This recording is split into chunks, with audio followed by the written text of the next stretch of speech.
now what's after assessment is how do you develop that, right? As you said, the feedback is given or some measurement is done. So this development question, how do you develop soft Yeah, skills, has come from yeah, Sunil, Leena, yeah, Manmohan, many people actually. How right. do you develop? How do we So do that? What very, kind very of good, efforts?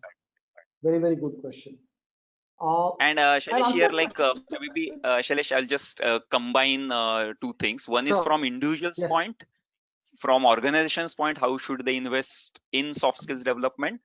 And now related question actually, because how is also the tools. So is there any future for classroom sessions? Can we do it online? And those are also questions from Sure, Subhash sure, actually. So sure.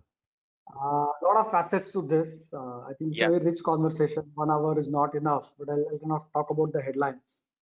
Uh, like you said, I think I'll talk about it in two levels. One is as individuals what we can do, and as organizations what we can do, right? Uh, and I think because a lot of audiences HR, I'll talk about this little differently. I think first of all, I believe firmly that each one of us individually are CEOs of our careers and capability building, right? Often organizations don't spell this out, right? When you don't Okay. spell it out, the feeling that employees start having is that, all capabilities and skills I need to develop, you need to send me for a training program. And that's a non-starter because I cannot possibly train you on everything, right? And that's, I'm Hmm. not in the, as a business, I'm not in the job of running a training school. Okay. Of course, I'll help you build capabilities, but I'll start by saying it's your responsibility, right? Yeah. That's the first point. Even as individuals, right? And forget what organization wants to, doesn't want to. If we care about our own career, we need to take charge of our capabilities. So my Hmm. first point to individuals will be, do you genuinely know what your biggest strengths and biggest areas of improvement are? And Hmm. please note, I'm talking about strengths also, because I believe, and there's a lot of literature, a lot of science on this, that development is equally about building your strengths and not just about improving your weaknesses. We often make a mistake of taking our strengths for granted and only Ah. running behind our weaknesses. That's not development. In fact, again, at Godrej, we believe we use what we call as 50% rule. We say 50% of your energy investment in development should be reserved for strengths, Okay. at least 50%. Balance 50, you choose whether you want to invest in strengths or weaknesses, right? So my first answer is you need to clearly know what are your strengths and what are your areas of improvement with reference to where do you want to go. Hmm. Because general list of strengths and improvements is infinite. For example, all of us have a major weakness that none of us know Mandarin. And that's not a relevant weakness. It's irrelevant because none of us are going to China tomorrow, as far as I know. So you need to know strengths and weaknesses relevant to your destination, Hmm. right? That's the first point. Now, once you know that, I think, the simple submission is don't take more than 2 or 3 things to work in a year. Ah. Take 2 or 3 big, so if I take, let's say, communication skills, my advice will be don't take communication skills as a broad bucket because that doesn't mean anything. You break it Okay. down. You say for 6 months I'll focus on written communication, next 6 months I'll focus on presentation, right? I'm giving you, so make it specific, right? Third thing we all need to do, and I'm sure my HR colleagues have heard of this in some shape and form, is we need to think of how do we learn and build capabilities from lens of 3 C's. So I call them content, context, and community, right? Hmm.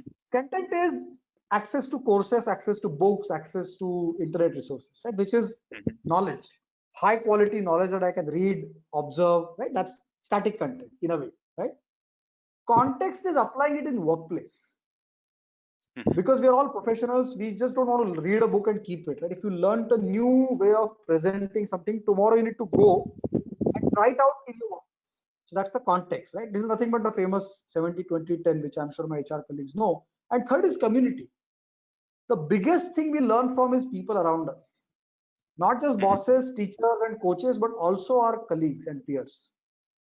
Uh, so I think we need to use all the three in building these capabilities. I know this is a very high level answer, but there Hmm. is so much that we can talk about. I'm just giving some pointers that we can all think of. Yes, Shailesh, and like just one facet of this question is, can we really learn these skills online? I mean, can can they be Sure. self-paced learning Yeah. possible for Yes. soft? I mean, there are Yes. courses available, but how to do that and how to get Yeah. maximum out So of it? I must, yeah, great question. So I must start by actually saying that, I have some exposure to the online space in this field. Uh, Based on that, if I were to say, I think in my mind, what is emerging is that the blended models are very, very valuable. Ah, Is my okay. sense, right? Because as technology is getting better and better, so I still can't visualize, a leadership program or a communication program or emotional, intelligence program completely run by, AI engine. Maybe 5 years down the Mm-hmm, line it may happen, or even before it may happen, but right now I can't imagine.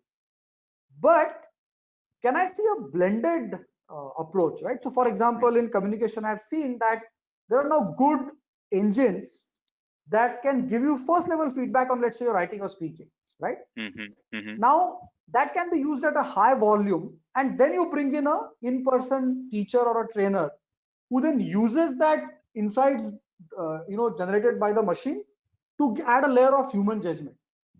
Sure, So I think sure, in my sure. mind, my broad answer is that technology can have a great role as a accelerator, as a